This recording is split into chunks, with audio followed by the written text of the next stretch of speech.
right, GuitarRV 14. We're going to Port Townsend, Washington, bright and early Friday morning. Got Ken on the camera, Big Boone on the wheel, Tyler up in the passenger seat. We came up here a few weeks ago to do a little scouting trip and check out some guitars that these folks had, and we were totally blown away with what we discovered. Really excited about this. So we're bringing the big rig out there. We're gonna go meet these guys. There's a lot of instruments, really cool story behind them. We're gonna bring you guys along.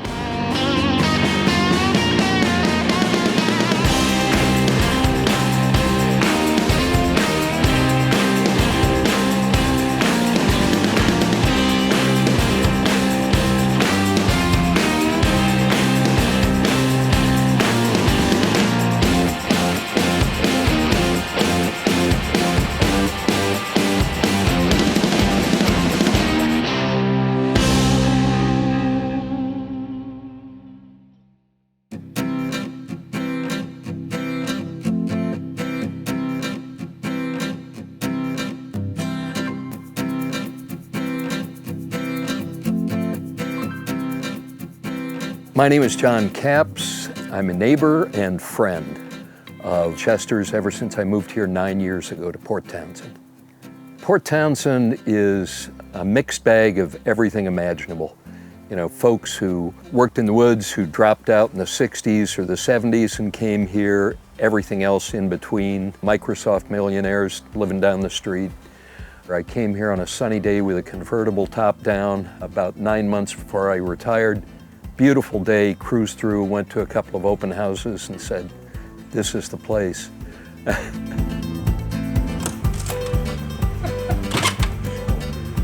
Whoa. Hey guys! Yo! How's it going, guys? How you doing? Good to see you, man. What's going on? Good to see you, brother. Let's go, get out here. That's good to see you, man. Bring it in. What's up, Brian? Chester! What's going on, bro? It's a good day today. Hey, what's up, man? What's up, buddy? You guys are looking good, man. Beautiful day. Cool. Yeah. Shop on the road. Check this out. 82 years worth of collection. Woo! There we go. 82 years Yeah. of collecting, so a lot of this stuff is like probably, collected in the 60s and 70s. Since he was a little kid, since 1950, let's say. So, Wow. music memorabilia. He loved his music, rock and roll, and you can tell just by the things he got. Wow, look at that.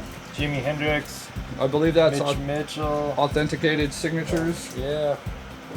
Hometown hero, man. Yeah. All sorts of cool stuff. Records and guitars. A lot of records. All right, I guess we'll start hauling stuff out and playing Tetris with the GuitarRV. All right, so we're gonna start with the amps first. There's maybe a dozen of them or so. Let's see what we got. Super Champs. Kind of the funky 80s response to distortion. My name's Chester Joseph Prudhomme. I am the nephew of Chester Joseph Prudhomme. I had a really great relationship with my uncle. He had a great sense of humor. To me, he was like a big kid because he always had cool toys and always had cool stuff to look at and play with. I always had good memories of him, you know? I mean, he just always had something smart to say or something cool to say as a kid. He's from where I am from, Tri-Cities. My grandfather had a Prudhomme plumbing hardware store. He grew up working in that, and then as soon as he turned 18, he went in the military, was in Vietnam, went to college at Berkeley, and opened up one of the first methadone clinics in Ashbury. He was an editor for Discoveries magazine back in the, I believe, 80s and 90s. And he got to do a lot of interviews with famous musicians, B.B. King being one of them. And then he worked for a stockbroker and came over here for business and never left. He retired as a drug and alcohol substance abuse counselor. 1, 2, 3, 4, 5, 6, 7, 8, 9, 10, 11, 12, 13, 14, 15, 16. Modern Marshall MG10, 70s Vibrochamp, Yep. 68 Deluxe Reverb, 67 Deluxe Reverb, and 78 Princeton. Basically, we've been just trying to clean up my uncle's house and take care of all his possessions and collections and just make sure we're doing it in a way that's respectful to him. It took about 2 weeks of us being here every day, and then we just finished up last weekend, so a month and a half. He was a collector and he sold records and guitars online. I found out really what it was really about after he passed.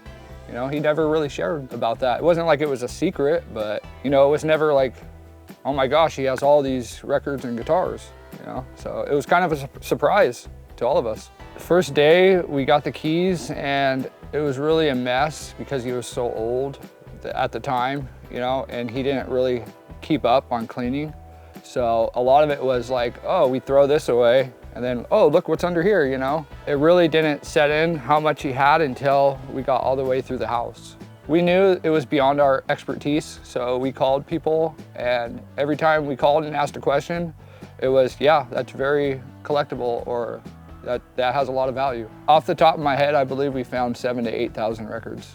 He does have some valuable comics in there. I found about 8 boxes of them and they're completely full. So I want to say each box holds 100 comics. So probably anywhere from 700 to 800 comics.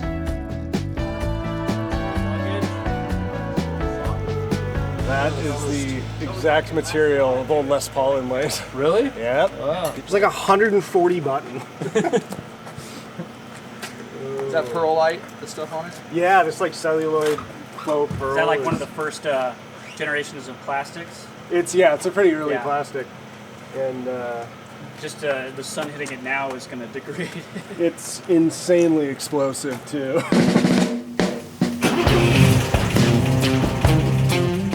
This was a surprise to me. I opened up the garage. This was one of the last things I found. And it's a 1973 3.0 CS BMW.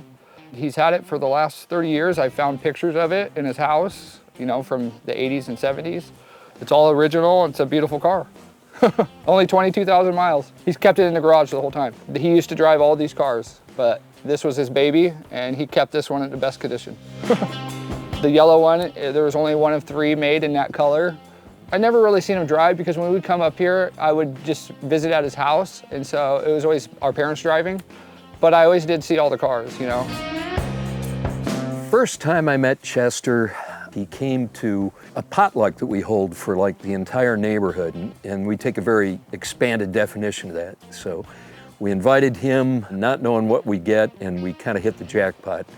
He knew all these things about places we'd both been. You know, I say, I like old guitars, particularly old Rosewood, Martins, and parlor guitars. He says, I got some of those. And it went from there. San Francisco, he went to Satterley and Chapin, the old violin maker, who repaired guitars for like Jerry Garcia and David Crosby and so forth. I went there too, with guitar in hand. Same thing with a place called John Lundberg's in Berkeley. You could hear John Fahey occasionally playing guitar there. So he knew all those places and he knew the people.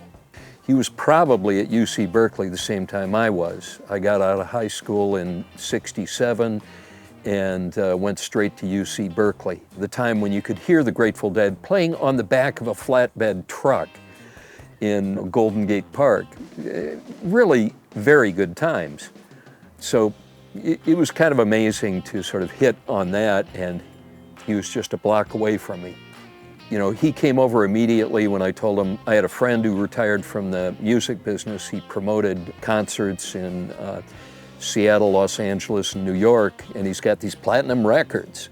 And so I said, well, I know a guy, I know Chester. And so Chester came over, he immediately took a look at him, told us what he thought we might be able to do. And you know, he was spot on. He told us, you know, this not so much, this a very good thing. Knowing Chester and then talking to people around town, because over the last 9 years, I've grown in who I know around town. He knew everybody. They knew him.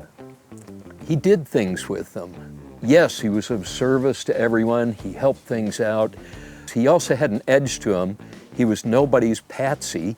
Wendy O. Williams and the Plasmatics, June of 1981.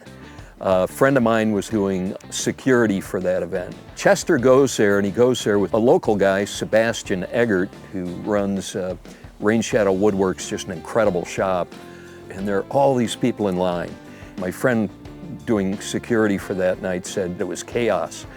This is a lady who, you know, crashed a school bus into TVs, had whipped cream and strategically placed electrical tape in her costume. Quite the character. Chester gets there with Sebastian. They come to this line, and Sebastian is preparing to go to the back of the line, and Chester says, And he just walks to the front of the line, and he kind of turns to everybody and he says, well, you know, I waited thousands of hours in Vietnam for nothing, and I'm not waiting for anything anymore. And everybody went, okay.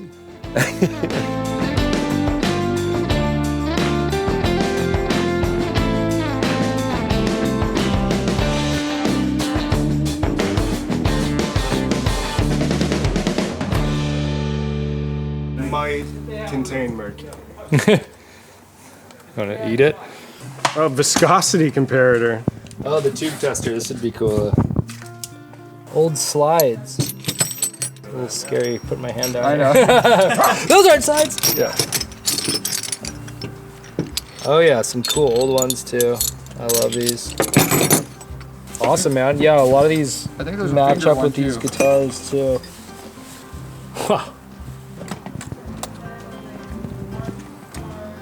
Super clean L00. What is it? Any guesses? Mystery box. I don't think anybody guessed that. The case is arguably as cool as the guitar. This is a Spanish-style Weizenborn. Cool. Round neck. It's rare. Tweed case. Yeah, slab board. Oh, it's all Martin, but early 20th century Martin 127 or something. Pretty fancy.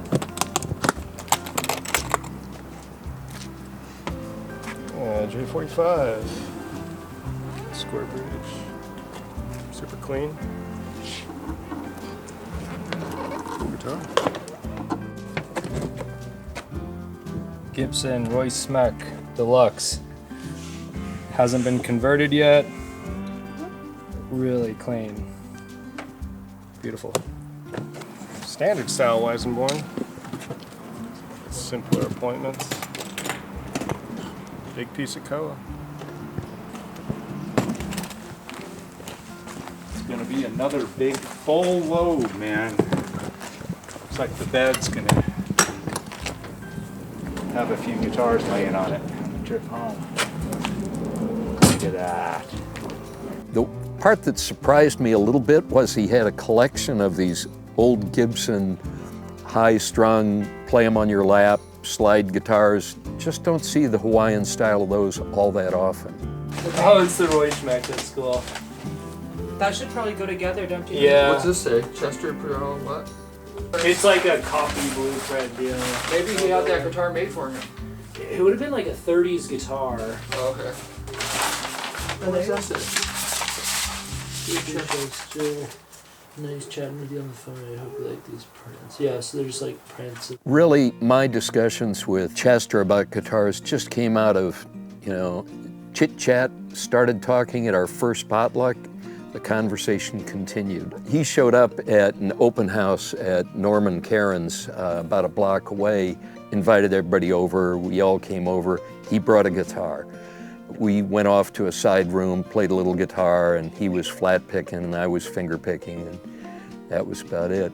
The one that he brought was one of these Wayman guitars, which is a not very well-known guitar, very high quality build, acoustic from the 30s. If I were him, I'd probably choose the same guitar. Sounded good, was durable, wasn't ultra valuable, but it was so well built and well played. It's like, you know, I've got a nice old Martin with Brazilian rosewood. I wouldn't want to carry that thing around too much. Over a period of years, we talked more and more about it. It was just a pleasure to hear what he thought and what he was interested in. If there was an instrument I was interested in or had been thinking about, and he would tell me what he thought. There's a wonderful radio station here in town called KPTZ. It's just incredible. It knocks my socks off. The stuff they play, the radio shows, and so forth. I was listening one night, and lo and behold, there was Chester Prudhomme radio show. It was something that he recorded years ago, but they trotted it out one night when somebody couldn't make it.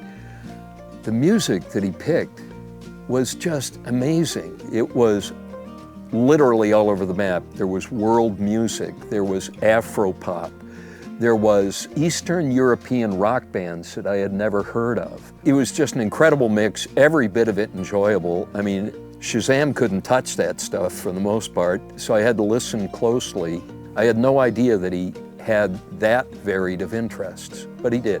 He was the most entertaining and most insightful person about the facts of daily life, where something had just come up in conversation. You realize he's not just filling you in about something, this is something he's studied or he's understood or he's really got some background to.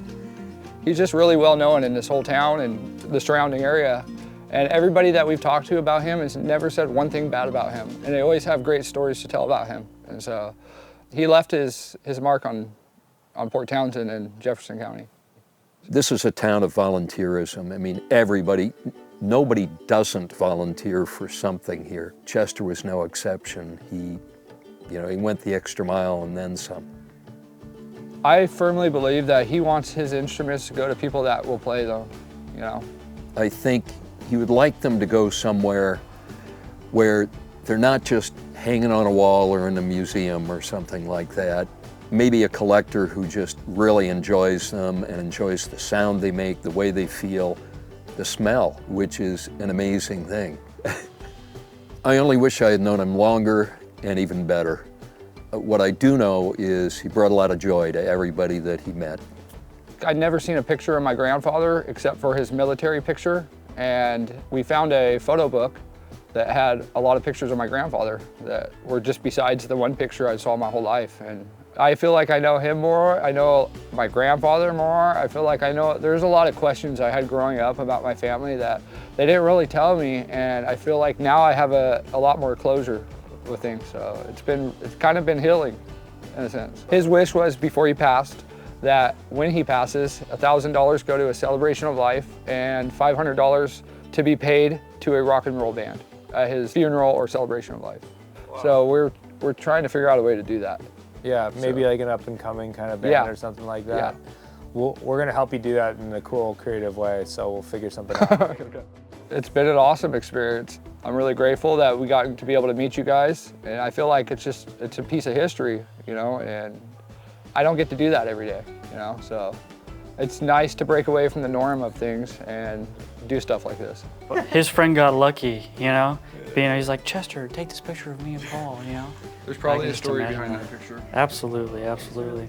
So that was taken in the 80s, and that was when he was doing the drug and alcohol counseling for Jefferson County. That was him actually teaching one of his outpatient classes. He enjoyed playing guitar for Marcia, which was his longtime girlfriend. Kind of his love language was definitely through music, and he was playing guitar for her.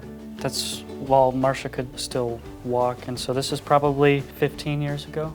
Thank you so much for sharing all this history and the time. It's been really fun hanging out, and we're just going to kind of take it in and appreciate y'all. Thank you, Chester, and thank you for putting your family in our life, and we're going to find some good homes for your guitars. See you next time. Yay, Chester!